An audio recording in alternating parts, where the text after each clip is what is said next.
సింహాసనముపై ఆసీనుడా దేవదూతలు ఆరాధించు పరిశుద్ధుడా యేసయ్యా నా నిలువెల్ల నిండియున్నావు నా మనసారని సన్నిధిలో సాగిలపడి నమస్కారము చేసేదా సాగిలపడి నమస్కారము చేసేదా నా మనసారని సన్నిధిలో సాగిలపడి నమస్కారము చేసేదా సాగిలపడి నమస్కారము చేసేదా.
ఉందండి, కానీ ఆరాయించుకునే శక్తి లేదు. అందుకని ఏం చేస్తామంటే అరుగుదల మందు వాడి తరువాత అతన్ని ఏది పెట్టినా తినగలిగేట్టుగా ముందు సిద్ధపరుస్తాం. ఎందుకో ఈ సంవత్సరం ప్రతి మేలు నీవు పొందేటట్టుగా నువ్వు ఎక్కడెక్కడ బలహీనుడిగా ఉన్నావో, ఏ ఏ విషయాల్లో బలహీనుడిగా ఉన్నావో ఆయన గుర్తుపట్టి నిన్ను బలపరచాలనుకుంటున్నాడు. నేను అన్నట్టుగానే మేలు చేస్తాను, ఏ మేలైనా నేను నీకు చేసి చూపిస్తాను, కానీ అందుకు తగ్గట్టుగా నేను నిన్ను బలపరుచుచున్నాను. అంటే దేవుని మేలులన్నీ మనం అనుభవించేటట్టుగా దేవుని చేత మనము బలపరచబడుదుముగాక. దేవుని మేలులు పొందలేకపోవడానికి కూడా, అనుభవించలేకపోవడానికి కూడా కారణం ఏమిటంటే మన బలహీనతలు.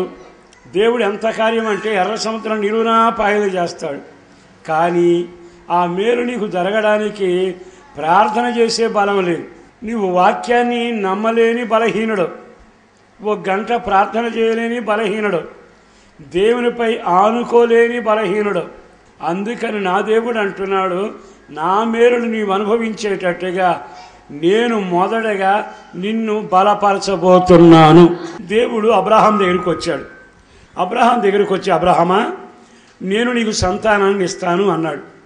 మరలా వస్తాడు, అబ్రహాం నీకు సంతానం ఇస్తున్నాను, అయితే అక్కడికి వచ్చి అంటాడు, నీకు కేడము నేనే, నీ బహుమానము నేనే అంటాడు. పలుసార్లు వస్తాడు, వెళతాడు, ప్రతిసారి అనే మాట ఏమిటంటే నీకు సంతానం ఇస్తాను అని. మరి అన్నవాడు ఇచ్చేయచ్చుగా. ఈ వాక్యానికి ఆ వాక్యానికి సంబంధం చూడండి. అబ్రహాము విగ్రహ సంబంధమైన కుటుంబంలోంచి బయటకు వచ్చి విడుదల పొంది తాను నడిచి వెళుతున్న విశ్వాసంలో అతను బలవంతుడు కావాలి గనక అతన్ని బలపరిచేంత వరకు ఆ కార్యాన్ని చేయకుండా ఆపుతూ వచ్చాడు. అంటే దేవుడు మేలు చేయడం ఆపుతాడని అర్థం కాదు, కానీ అది ఎంత తొందరగా నీవు పొందాలి అనుకున్నా అంత తొందరగా నిన్ను బలపరచడానికి ఆయన ఇష్టపడతాడు. అబ్రహాముని గురించి అపోస్తలుడైన పౌలు రోమిలికి రాసిన ఉత్తరంలో ఏమన్నాడో తెలుసా? చక్కని మాట. నిశ్చయముగా ఏమీ లేనప్పుడు నమ్మాడు అతనిని, ఆయన సమస్తము చేయగలిగిన వాడని ఆయన యందు విశ్వాసముంచాను అనే మాట రాయబడుతుంది. అంటే ఇది జరుగుద్దా అనేది పెద్ద సమస్య. అయినా నేను నమ్ముతున్నాను అంటే అర్థం ఏమిటంటే నేను ఆయన యందు విశ్వాసంలో బలపడ్డాను. ఈ రోజున నా యేసుని బట్టి మీ అందరికీ నేను చెప్పగలిగిన ఓ ఖచ్చితమైన మాట ఏమిటంటే, దేవుడు నీ జీవితంలో వాగ్దానాలను నెరవేర్చేటట్టుగా, వాగ్దానాలను మీరు పొందగలిగేట్టుగా విశ్వాసమందు మీరంతా బలపరచబడుదురుగాక.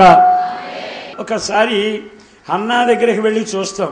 పండగకు వస్తుంది, ఏడుస్తుంది, వెళ్ళుద్ది.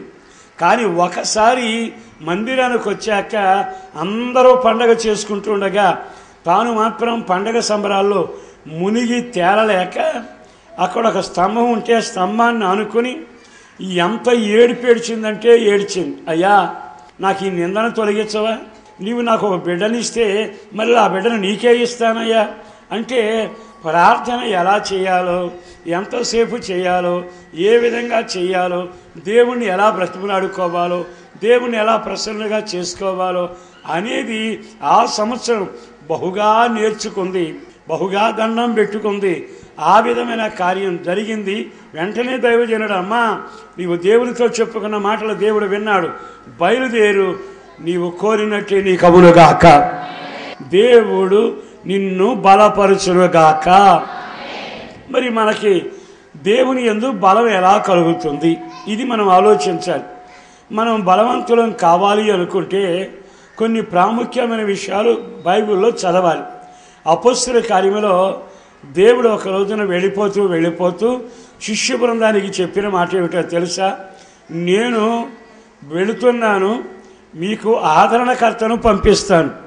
ఆ ఆదరణకర్త మిమ్మల్ని బలపరుస్తాడు, మీరు బలం పొంది శక్తి కలిగిన వాళ్ళు అవుతారు. అందుకని మీరందరూ యెరూషలేమును విడిచి వెళ్ళక దేవుని సన్నిధిలో యెరూషలేములో కనిపెట్టండి, పైనుండి మీరు శక్తి పొందుతారు. అంటే దేవుడు ఒక విశ్వాసినైనా ఒక సేవకుడినైనా బలపరచాలని నేను కోరుకుంటాడు. అందుకే నేను చాలా మేలులు మీకు చేయాలనుకున్నాను, నిశ్చయంగా చేస్తా. కానీ ఆ మేలులు మీరు పొందగలిగేట్టుగా మీరు దేవుని సందులో బలం పొందిన వాళ్ళు అయి ఉండాలి. అందుకని అప్పటి వరకు వాళ్ళు ఎవరో తెలుసా? పిరికి వాళ్ళు. అప్పటి వరకు ఓ చిన్న పిల్ల ప్రశ్న వేస్తే ఆ ప్రశ్నకు నేనా, ఆయనని ఎరగను అని చెప్పినవాడు. కానీ ఆ తదుపరి ఏం చేశాడో తెలుసా? వీళ్ళంతా మేడగది మీద అపొస్తలుల కార్యం 1వ అధ్యాయంలో కనిపెట్టండి అంటే అందరూ కనిపెట్టి నెమ్మదిగా దేవుని దగ్గర ప్రార్థన చేస్తూనే ఉన్నారు. ఈ లోపు ఆయన ఏం చేశాడో తెలుసా? పరలోకపు నుండి అగ్నిని పంపించాడు. అగ్ని వారి మీద రాలాగా వాళ్ళందరూ అగ్ని అభిషేకం చేత బలవంతులయ్యారు, శక్తి పొందారు. శక్తి పొందినాక లేచి నిలబడి నడివీధుల్లో ప్రసంగం చేస్తుంటే ఆశ్చర్యం కలిగేట్టుగా రోగులు బాగుపడుతూ వచ్చారు. ఈ శుభవేళ ఇదంతా నేను ఎందుకు మీ జ్ఞాపకం చేస్తున్నానంటే, దేవుని మేలు మీరు పొందగలిగినట్లుగా నా దేవుని సన్నిధిలో ప్రార్థన యందు మీరు బలపడుదురుగాక, వాక్యం ద్వారా బలపడుదురుగాక, దేవుని యందు ఆనందించడం ద్వారా బలం పొందుదురుగాక, కనిపెట్టి పరిశుద్ధాత్మ చేత నింపబడడం వలన మీరు బలం పొందుదురుగాక. నెహెమ్యా గ్రంథంలో ఏమన్నాడంటే, మీరు ప్రభువునందు ఆనందించుడి, అప్పుడు మీకు బలము కలుగును. అంటే దేవుని బట్టి ఆనందిస్తే బలము కలుగుతుంది. కనిపెట్టి ప్రార్థన చేసి పరిశుద్ధాత్మ చేత నింపబడితే మీకు బలం కలుగుతుంది. అబ్రహాములాగా విశ్వాస అనుభవాలలో పరిపూర్ణమైన నమ్మకంతో ఆయనపై ఆధారపడితే విశ్వాసంలో మీకు బలం కలుగుతుంది. అన్నాలాగా మోకాళ్ళ జీవితంలో మోకరించి మీరు ఎక్కువగా ప్రార్థన చేయగలిగితే మీరు నిత్యముగా ప్రార్థనలో బలవంతులవుదురుగాక. అంటే విశ్వాసంలో బలవంతులు, ప్రార్థనలో బలవంతులు, ప్రభువునందు ఆనందించడం వల్ల బలవంతులు, పరిశుద్ధాత్మ చేత నింపబడడం వల్ల మీరు బలవంతులు అవ్వాలి. ఆ విధంగా మీరు బలవంతులైతే ఆయన అనుకున్న నిశ్చయముగా నీకు మేలు చేయునుగాక. మరి ఇప్పుడు మనల్ని బలపరిచాక ఆయన మేలు చేస్తాడట. మరి విశ్వాసంలో బలపడ్డామా? ప్రార్థనలో బలపడ్డామా? అభిషేకం ద్వారా దేవుని ఆత్మచేత నింపబడి బలపడ్డామా? దేవుని యందు ఆనందిస్తూ బలపడ్డామా? అలాగాని మీరు బలపడితే ఈ సంవత్సరం మీ జీవితంలో నూతనమైన క్రియలు జరుగునుగాక. చదవండి, యెషయా గ్రంథంలోకి వద్దాం. 43వ అధ్యాయము 19వ వాక్యం ఒక్కసారి చదవండి. ఇదిగో నేను ఒక నూతన క్రియను మీకు చేయుచున్నాను. దేవుని ద్వారా నూతన కార్యం నీ ఇంట్లో జరగాలి అనుకుంటే మొదట దేవుడు నిన్ను బలపరచును గాక. 4 విషయాలు మనసులో పెట్టుకోనండి. 1, మనం విశ్వాసంలో బలపడాలి. 2వది ప్రార్థనలో బలపడాలి. 3వది ప్రభువునందు ఆనందించలో బలపడాలి. 4వది పరిశుద్ధాత్మ చేత బలపడాలి. ఇలా బలపడితే ఆయన నీకు నూతన క్రియని మేలు చేయునుగాక. ఏమిటా నూతన క్రియ? ఆయన ఏం చేస్తాడు? నూతనమైన క్రియ అక్కడ 2 పదాలు వాడాడు. ఆ 2 క్లుప్తంగా చెప్పి ముగిస్తా. మొదటిది అరణ్యముల్లో త్రోవను కలుగ చేసేదను. నేను నీకు త్రోవను కలుగ చేస్తాను అరణ్యములో అంటే 2013లో కూడా నువ్వు బతికా, అప్పుడు నీకు త్రోవ లేనట్టేగా. 2వ మాట ఏమన్నాడు తెలుసా? చదవండి, అక్కడ రాసిన మాట. ఎడారిలో నేను నదులను పారా చేస్తాను అంటే 2013లో నదులు లేని ఎడారిగా ఉన్నట్టేగా. బ్రతికావు కానీ నువ్వు ఎడారిగానే ఉన్నావు, కానీ అక్కడ నీళ్ళు లేవు. 2013లో బ్రతికావు కానీ దారి లేదు నీకు. ఎన్ని సమస్యలు దారి లేక జుట్టు పీక్కున్నావు, ఎన్నిసార్లు నీవు గుండెలు బాదుకున్నావు. నా యేసుని బట్టి బ్రతిమలాడుతూ నీతో చెబుతున్నా, అరణ్యము అనే పదాన్ని గమనించాలి. నీవు అరణ్యంలో సంచరిస్తుంటే నీకు ఎడు చూసినా దారి కనపట్టాల, ఎడు చూసినా అనుకూలమైన కార్యం కనబట్టాల. ఎంత ప్రయత్నం చేసినా అన్ని నష్టాలు కష్టాలే జరుగుతుంది. అరణ్యం. నీ ఇల్లు నీకు ఒక అరణ్యం, నీ వ్యాపారం నీకు ఒక అరణ్యం, నీ కుటుంబ పరిస్థితులు నీకు ఒక అరణ్యం, నీ చదువు నీకు ఒక అరణ్యం, నీ ఆర్థిక పరిస్థితి ఒక అరణ్యం. పోయిన సంవత్సరం అంతా నిరుద్యోగం అనే అరణ్యంలో పడి జుట్టు బీక్కున్నావు, నీకు త్రోవలేదు. బాగానే పరీక్షలు రాశావు కానీ ఫలితం కలకపోవడం వలన నీవు త్రోవలేక వెతుకులాటలోనే ఆగిపోయావు. ఎన్నో ప్రణాళికలు వేశావు, ఆర్థికమనే అరణ్యంలో నీకు త్రోవ కలగల. పెళ్లి ప్రయత్నాలలో ఆ అరణ్యంలో నీకు త్రోవ కలగల. నిజంగా నువ్వు ఒక ఇల్లు కట్టాలనుకున్నావు కానీ అరణ్యంలో నీకు త్రోవ కలగనట్టే అయిపోయింది. ఎందుకో చరిత్ర తిరగ రాయబడేటట్టుగా 2014 సంవత్సరం నీ సమస్యలు ఎంత అరణ్యంగా ఉన్నా త్రోవ కలుగునుగాక. నా దేవుడు నీకు మేలు చేయనుద్దేశించాడు గనక మేలు కలిగేటట్టుగా నేనే నిన్ను బలపరుస్తాను. బలపరిచి ఆయన చేసే పని ఏమిటంటే, ఇంతకాలం త్రోవ కలగక త్రోవ లేక అక్కడక్కడే తిరిగావు. నా యేసుని బట్టి చెబుతున్నాను, ఇక్కడ కూర్చున్న వారు ఎలాంటి పరిస్థితుల్లో అరణ్యం లాంటి ముళ్ళ బాధలు, అరణ్యం లాంటి సర్పాల మధ్యలో, అరణ్యంలాగా నెమ్మది లేక, అరణ్యంలాగా నీ పరిస్థితులు ఉన్న అద్భుతం జరగబోతున్న సంవత్సరం ఈ సంవత్సరం నా దేవుడు తప్పనిసరిగా నీకు త్రోవ కలుగ చేయునుగాక. ఇది వరకు నీ ఇంట్లో అన్నదమ్ములకి నీకు ఐక్యత లేకపోవచ్చు, నా దేవుడు సమాధానం అనే త్రోవను కలుగ చేయునుగాక. అది తప్పనిసరిగా జరగబోతా ఉంది. మరి ఈ రోజున త్రోవను కలుగ చేస్తాను, త్రోవను కలుగ చేస్తాను అంటున్నాడు కదా. ఆయన ఎట్లా చేస్తాడు? ఆయన మేలు చేస్తాను మేలు చేస్తాను అంటున్నాడు కదా. ఎట్లా చేస్తాడు? కొన్ని మాటలు చెబుతాను, మీరు చాలాసార్లు విన్న వాక్యమే. యోబు గ్రంథం 22:28లో ఒక మాట రాయబడింది. మరియు నీవు దేనినైనా ఆలోచిస్తే, యోచన చేస్తే అది నీకు స్థిరపరచబడును, నీ మార్గముల మీద వెలుగు ప్రకాశించును.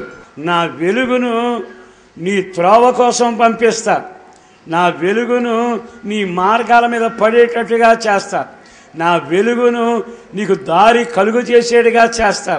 ఎందుకో ఈ మాట విన్న తర్వాత నా యేసు వెలుగు ఈ సంవత్సరం నీ మార్గాల మీద పడబోతా ఉంది, నీ ప్రయత్నాల మీద పడబోతా ఉంది, నీకు కమ్మిన చీకటి మీద పడబోతా ఉంది, నిన్ను బంధించిన సంఖ్యల మీద పడబోతా ఉంది. దేవుని వెలుగే నీ మార్గాల మీద పడితే సంఖ్యలు ఉండవు, అడ్డుబండలు ఉండవు, చీకటి ఉండదు, గరుకుండదు, మెరకుండదు, ఇబ్బందులు ఉండవు. దేవుడే ఆ వెలుగు ద్వారా నీ మార్గమును సరళము చేయునుగాక. ఆయనే తన కృప చేత నీకు ఒక త్రోవను వెలుగుతో కలిపి, వెలుగును పంపి, వెలుగుతోనే నీకు త్రోవ కలుగు చేయునుగాక. ఇంతకాలం నేను నడిచాను, చీకటిలో నడిచాను కనుక దారి లేదు, త్రోవగానే ఉంది కానీ అంతా చీకటే. ఏది మంచో ఏది చెడో తెలియలా. ఏది గమ్యమో, ఏది నమ్మాలో, ఏది నమ్మకూడదు అర్థం కాల. కానీ ఈ సంవత్సరం నీకు త్రోవను సరళం చేస్తాను అన్నవాడు, అరణ్యంలో త్రోవను సిద్ధం చేస్తాను అన్నవాడు ఇప్పుడు ఏం చేస్తున్నాడో తెలుసా? నీ త్రోవ మీద ఆయన వెలుగును పంపుతున్నాడు. వెలుగు దిగిన చోటని ప్రతి అంధకారం లయపరచబడునుగాక. ఎందుకో ఈ మేలు నా దేవుడు నీకు చేయబోతా ఉన్నాడు. మరో మాట కూడా చెబుతాను. ఆయన అరణ్యంలో నీకు త్రోవను సరళం చేసేటప్పుడట మొదట వెలుగును వాడాడా? రెండోది ఏం చేస్తాడో యెషయా గ్రంథం 45లో ఒక మాట రాయబడింది. మొదటి వాక్యాన్ని చదవండి. నీ పక్షమున జనములను జయించుటకు నేను అతని కుడి చేతిని పట్టుకొని నేను నీ కుడి చేతిని పట్టుకోబోతున్నాను. జనములు ఇంతవరకు నిన్ను జయించారు. ఈ మాట వినండి. సమస్యలు ఇంతవరకు నిన్ను జయించాయి. ఫరో సైన్యం నిన్ను జయించింది. ఐగుప్తు ఆశలు నిన్ను జయించాయి. రకరకాల సమస్యలు నిన్ను జయించాయి. కానీ ఈ సంవత్సరం జనములను నీవు జయించేట్టుగా నేను నీ చేతిని పట్టుకోబోతున్నాను. నిజంగా ఎంత చక్కగా ఉందండి ఆ మాట. అంటే ఈ సంవత్సరం నువ్వు జయ జీవితం అనుభవించుదువుగాక. ఈ సంవత్సరం పోయిన సంవత్సరాలు నిన్నైతే జయించాయో అన్ని సమస్యల మీద నా దేవుడు నిన్ను చేయి పట్టుకుని వాటి మీద నీకు జయ జీవితం అనుగ్రహించునుగాక. నమ్ముతున్నారా? నమ్మిన వాడు ఇర్మియా గ్రంథం 15 అధ్యాయం తీయండి, 11వ వాక్యం చదవండి. అందుకు యెహోవా నిశ్చయముగా నీకు మేలు చేయవలనని నేను నిన్ను బలపరచుచున్నాను. కీడు కాలమున ఆపత్కాలమున నీ శత్రువులు నిశ్చయముగా నీకు మొరలిడినట్లు నిశ్చయముగా నీకు మొరలిడినట్లు. వినండి. నిన్నదాకా నీ శత్రువులు నీపై పెత్తనం చేశారు. నాశనం, అనారోగ్యం, వేదన, కలవరం, కన్నీళ్ళు, నష్టం, ఇవన్నీ నీ శత్రువులు. అవన్నీ నీ మీద పెత్తనం చేశాయి. కానీ ఈ సంవత్సరం అరణ్యంలో నేను త్రోవను కలుగ చేస్తాను అని చెప్పిన ఆ దేవుడు ఇక్కడ అంటున్న మాట ఏమిటో తెలుసా? పోయిన 2013వ సంవత్సరం నిశ్చయముగా అవన్నీ నిన్ను జయించాయి. నేను నీ కుడి చేతిని పట్టుకుంటున్నాను వాటిని జయించుటకు అన్న దేవుడు ఇక్కడ అంటున్నాడు. ఆ శత్రువులు మొన్న నిన్ను చూసి కాళ్ళ ఎగరేశారు. వాళ్ళు నోరు తెరిచి విచ్చలుగా మాట్లాడారు. నిన్ను చూసి నవ్వారు. నీది పని అయిపోయింది అన్నారు. అన్నవాళ్ళు 2014 దేవుడు కలుగు చేసిన త్రోవ నీకు సిద్ధమయ్యేటప్పటికీ వాళ్ళే పరిగెత్తుకుంటా వచ్చి నీ దగ్గర దండం పెట్టి మోకరిస్తారట. పోయినసారేమో వాళ్ళు దండయాత్ర చేశారు, పోయినసారేమో బెదిరించారు, పోయినసారేమో నవ్వారు, పోయినసారేమో నిన్ను చూడగానే కాళ్ళ ఎగరేశారు, పోయినసారి నిన్ను చూసినప్పుడల్లా అదో రకం ధీమాగా నడిచారు. దేవుడు నీ త్రోవను అరణ్యంలో సిద్ధపరిచాడు, దాన్ని వెలుగుతో నింపాడు. నీ కుడి చేయి ఆయన పట్టుకున్నాడు. పట్టుకున్న వెంటనే జరిగింది ఏమిటో తెలుసా? ఇక జయం నీ వెనకొచ్చింది, వెలుగు నీతో వచ్చింది. నీ మార్గాల మీద వెలుగు, నీ చేతిలో జయము, నీ మాటలో జయము, సకల కార్యాల్లో జయము జరిగేటప్పటికీ నిన్న బెదిరించిన ఆ శత్రువులు ఈ రోజున నీ పాదాల దగ్గర మొర్ర పెట్టేటట్టుగా వంగుదురుగాక. దేవుడు నిన్ను నడిపించే విధానములో అరణ్యములో త్రోవను నీకు కలుగ చేశాను అనే ఆ మాటకు ఇది నిదర్శనముగా ఉండునుగాక. దేవుడు నీకు అరణ్యములో త్రోవను సిద్ధపరిచాడు అనడానికి ఇది రెండవ ఆనవాలు. మొదటి ఆనవాలు ఇక వెలుగు నీ మార్గం మీద ఉంటుంది. రెండవది దేవుడు నిన్ను బలపరిచి నీకు మేలు చేస్తూ ఒక నూతన క్రియ నీ జీవితంలో జరిగిస్తున్నాడు అనడానికి, అరణ్యములో నిత్యముగా దేవుడు నాకు త్రోవ చేశాడు అనడానికి ఈ రెండో ఆనవాలు నీకుండునుగాక. మూడో ఆనవాలు చెబుతాను, చదవండి. యెషయా గ్రంథం 45 అధ్యాయము 2 చదవండి. నేను రాజుల నడికట్టు విప్పుతాను అంటున్నాడు. అందరూ బాగా వినాల్సిన మాట ఇది. రాజు నడికట్టు విప్పేవాళ్ళు ఎవరున్నారండి? రాజుగారు సింహాసనం మీద కూర్చుని తల మీద కిరీటం పెట్టి చేతిలో రాజదండం పెట్టి నడికట్టు బిగించుకుని ఆ రాజటీవితో నడిచొస్తాడే. ఇప్పుడు పైన కిరీటం లేకపోయినా, చేతిలో రాజదండం లేకపోయినా, రాజరకపు ఆ పట్టు, ఆ శక్తి, అధికారం అనే నడికట్టు లేకపోతే అతడికి మనకి పెద్ద తేడా లేదు. ఆ నడికట్టు అతని అధికారానికి సంకేతం. నెహెమ్యా ఒక రోజున తన బంధువులు వస్తే పలకరించాడు, అందరూ బాగున్నారని. ఏం బాగుంటాంలేండి, ఊరు తగలబడిపోయింది, జనం పారిపోయారు, అంతా నష్టపోయాం, మనకు ఆరాధన లేకపోయింది అని ఏడుస్తూ భయంకరంగా గోల చేశాడు. అది తెలిసి ఇక నెహెమ్యా ఏడవడం మొదలుపెట్టి తిండి తిప్పలు మాని చాలా కాలం ఏడ్చాడు. ఏడ్చి ఆ రోజంతా ఏడ్చినాక చివరికి ఇక కళ్ళు తుడుచుకుని చేసేది లేక దేవునికి మొదలుపెట్టి తిన్నగా రాజభవనానికి వెళ్ళాడు. ఆయన ఉద్యోగం ఏమిటో తెలుసా? రాజుగారికి ద్రాక్షారసం అందించడం. వెళ్ళి ఆ పాత్రను పట్టుకున్నాడు. రాణి రాజు ఆస్థానంలో జనమంతా ఉన్నారు. అక్కడున్న రాణి అతను చూసి, నెహెమ్యా హుషారుగా ఉండేవాడు, నిరసనవేమిటి అని పలకరించింది.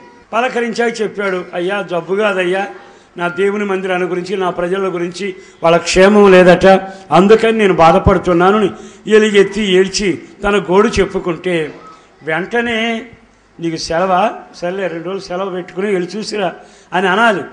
ఆ మాట అనలా.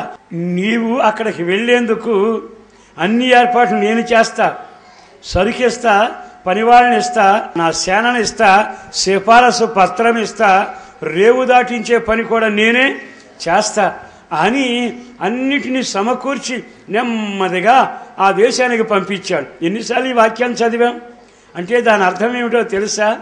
రాజుగారి స్థితిలోనే ఉండాలి, కానీ దేవుడు రాజును కూడా నీ పనిచేసే వ్యక్తిలాగా మార్చడానికి, రాజుకు నీ ఇంట్లో పనివాళ్ళలాగా మార్చేందుకు ఆయన ఏమంటున్నాడో తెలుసా? రాజుగారు నడికట్టు నేను విప్పుతాను, రాజైనా సరే ఒక సామాన్యుడులాగా నీ అవసరాలు తీర్చే వ్యక్తిలాగా మారునుగాక. ఆయన ఎవరో తెలుసా? అరణ్యములో నీ సమస్యల మధ్యలో నీకు త్రోవను సరళం చేయటానికి ఏ వ్యక్తి నడికట్టు విప్పాలో ఆయనే విప్పునుగాక. మరి ఈ రోజున ఈ క్రొత్త సంవత్సరంలో నేను నీకు మేలు చేయను ఉద్దేశించాను, అందుకు నేను నిన్ను బలపరుస్తున్నా, అందుకు నీ పక్షాన నేను ఉన్నా. ఈ మాటలు విన్న తర్వాత అయినా నా యేసును బట్టి బ్రతిమలాడుతున్నాను, ఒక నూతన క్రియ ఈ సంవత్సరం నీ జీవితంలో జరుగునుగాక. ఈ క్రొత్త సంవత్సర ప్రారంభంలోని ఈ వెళ్ళేటప్పుడే కన్నీటితో మందిరంలో ప్రార్థన చేసుకుని వెళ్ళు. ఆ కన్నీళ్ళ ప్రార్థన ఫలితంగా ఒక నూతన క్రియ ఈ నెలలోనే జరుగునుగాక. నీ ప్రార్థనను బట్టి, విశ్వాసాన్ని బట్టి వెనువెంటనే కార్యం చేయునుగాక. ఒక సేవకుడుగా నేను చెబుతున్నాను, అరణ్యం లాంటి నీ సమస్యలో ఎందుకో ఈ సంవత్సరం అద్భుతం జరుగుతుంది, నూతన క్రియ జరుగుతుంది, నీకు త్రోవ కలగబోతుంది. మరి ఇంకో మాట కూడా చెప్తాను, తర్వాత వాక్యం చదవండి. ద్వారములు అతని ఎదుట వేయబడకుండా, ద్వారములు అతని ఎదుట వేయబడకుండా తలుపులు తీసేదను. కొంతమందికి ఎంతగా సుఖంగా బ్రతుకుదామనుకున్నా వాళ్ళకు సుఖం అందకుండా అడ్డుబండలు వాడు వేస్తూనే వచ్చాడు. ఎందుకు? మన వాళ్ళని కొంతమంది అడిగితే 5 నెలల నుంచి జీతాలు ఇవ్వండి, 3 నెలల నుంచి జీతాలు ఇవ్వండి అంటున్నారు. అంటే అర్థం ఏమిటి? నీ కష్టార్జితం నీకు తినకుండా అడ్డుబండ వేస్తూనే వచ్చాడు. అంతా అయిపోయిందని పరీక్ష రాద్దాం అనుకున్నానండి, మా పిల్లడు బాగా చదివాడు, మరి కారణం ఏమిటో ఈ మధ్య తెలిసింది, హాల్ టికెట్ ఇవ్వనన్నారు. అంటే అడ్డుబండలు పడతానే ఉన్నాయి. సంవత్సరం పొడుగునా నీ వ్యాపారానికో, నీ ఆస్తికో, నీ ఆరోగ్యానికో ఎన్నో అడ్డులు పడ్డాయి. అది 2013. ఈ సంవత్సరం 14 అంటున్నాడు. నేనే అలా పడుతున్న అడ్డుబండలన్నీ పోయిన సంవత్సరం చూశాను. నీవు నా సన్నిధిలో ప్రార్థన ద్వారా బలపడితే, నన్ను బట్టి ఆనందం చేత బలపడితే, పైనున్న శక్తి చేత నింపబడి బలపడితే, నేను ఏక మీదట నీకు తలుపు తీసి ఉంచుతాను. నేను కానీ తలుపు తీసితే దాన్ని వేసేవాడు ఎవడను లేడు గనక నేను తలుపు తీస్తే నీకు అర్థమవుతుంది. ఆ శత్రువు ఎప్పుడు మన ఇంటికి రానివాడు నెమ్మదిగా ఫోన్ చేస్తాడు, మనం ఫోన్లో మాట్లాడతాం, మనం ఊహించాం. శత్రువు అనుకోకుండా వచ్చి పలకరించిపోతాడు. అంటే వింతైన కార్యం, నూతన కార్యం ఏమిటో తెలుసా? ఆయన తలుపు తీశాడు, వేసేవాడు లేడు గనక మరలా మొదలుగా ఆ సమాధానం నీకు కలిగేటట్టుగా ఆయన తలుపు తీసి ఉంచునగాక. ఎందుకో ఈ నూతన సంవత్సరంలో నీకు త్రోవను సిద్ధం చేశాడని, అరణ్యంలో ఒక త్రోవ నీ కొరకు ఏర్పాటు చేయబడిందని నీవు గ్రహించేట్టుగా ఈ క్రొత్త కార్యం, ఈ నూతన క్రియ నీ జీవితంలో ఈ నెల నుండే మొదలవునగాక. రోజు ఈ మాటలు విన్న తర్వాత అయినా అయ్యా అరణ్యంలో నాకు నువ్వు త్రోవ కలుగు చేసావని ఆనవాలుగా ఈ 4 కార్యాలు నాకు జరిగించవా? ఈ 4 కార్యాలు నేను గుర్తుపట్టేటట్టుగా ఈ అరణ్యంలో కొన్ని సంవత్సరాలుగా చచ్చానయ్యా, కొన్ని సంవత్సరాలుగా కుమిలిపోయానయ్యా, కొన్ని సంవత్సరాలుగా అరణ్య రోదన అయిపోయిందయ్యా. ఈ 4 కార్యాలు మొదటిగా వెలుగు చేత నా మార్గాన్ని సిద్ధపరచయ్యా. నా మీద జయించినవని నేను జయించేడుగా చెయ్యయ్యా. నిశ్చయముగా నా కుడి చేయి పట్టుకుని నిశ్చయముగా నా నిమిత్తం నీ ఒక అద్భుతం జరిగేటట్టుగా రాజుల నడికట్టు విప్పయ్యా. 4వదిగా నువ్వు తలుపు తీసుంచయ్యా. ఈ 4 కార్యాలు నాకు ఆనవాలుగా అరణ్యములో నీవు నాకు త్రోవను సిద్ధం చేశావని నూతన క్రియ నా కన్నులో చూడాలి. అట్టి కృప చేత ఈ సంవత్సరం నీవు నన్ను నడిపించు ప్రభు అని అడిగి చూడండి. మీరంతా ఏ రకమైన అరణ్యములో ఉన్నా ఈరోజు మీరు ప్రార్థన చేస్తూ ఉండగానే, అప్పగించుకుంటూ ఉండగానే, ఆత్మ కొరకు కనిపెట్టి ప్రార్థిస్తూ ఉండగానే, ఆనందిస్తూ ఉండగానే, వాక్యానికి అప్పగిస్తూ ఉండగానే ఆయన ఈ అరణ్యం లాంటి ఈ సమస్యల్లో ఇప్పుడు ఒక త్రోవను నీకు కలుగ చేయునుగాక. ఆశించిన వాళ్ళు మోకరించండి, ప్రార్థన చేసుకుందాం.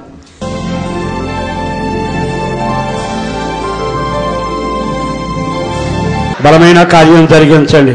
అరణ్యంలో త్రోవను మేము చూడాలి, మేము గ్రహించగలిగినట్లుగా బలమైన కార్యం జరిగించండి. వాక్యమైన నీ బిడ్డలను దీవించండి. నీ రాజ్యం కొరకు, నీ రాకడ కొరకు మీరు ఆయత్తపరిచి మీరు మాత్రమే మహిమ పొందాలని యేసు పరిశుద్ధ నామాన ప్రార్థించి విన్నవించి వేడుచూ ఉన్నాము తండ్రి. ఆమేన్. సంపూర్ణ రాత్రి ప్రార్థనా కూడిక ప్రతి నెల 15వ తేదీ రాత్రి 9 గంటల నుండి ఉదయం 3 గంటల వరకు హోసన్నా మందిర్ హనుమాన్ జంక్షన్ నందు జరుగును. ఈ కూడికలో పాల్గొని ఆత్మీయ మేలులు పొందండి. మీ అందరికీ ఇదే మా ప్రేమపూర్వక ఆహ్వానము. పరిశుద్ధాత్మ స్వస్థత కూడిక ప్రతి శనివారం రాత్రి 7 గంటల నుండి 9 గంటల వరకు హోసన్నా మందిర్ హనుమాన్ జంక్షన్ నందు జరుగును. మీ అందరికీ ప్రేమపూర్వక ఆహ్వానం. ఆరాధనా సమయములు. మొదటి ఆరాధన ప్రతి ఆదివారం ఉదయం 8 గంటల నుండి 10 గంటల వరకు Hosanna Mandir Ramayammapeta junction road Nuzvid నందు జరుగును.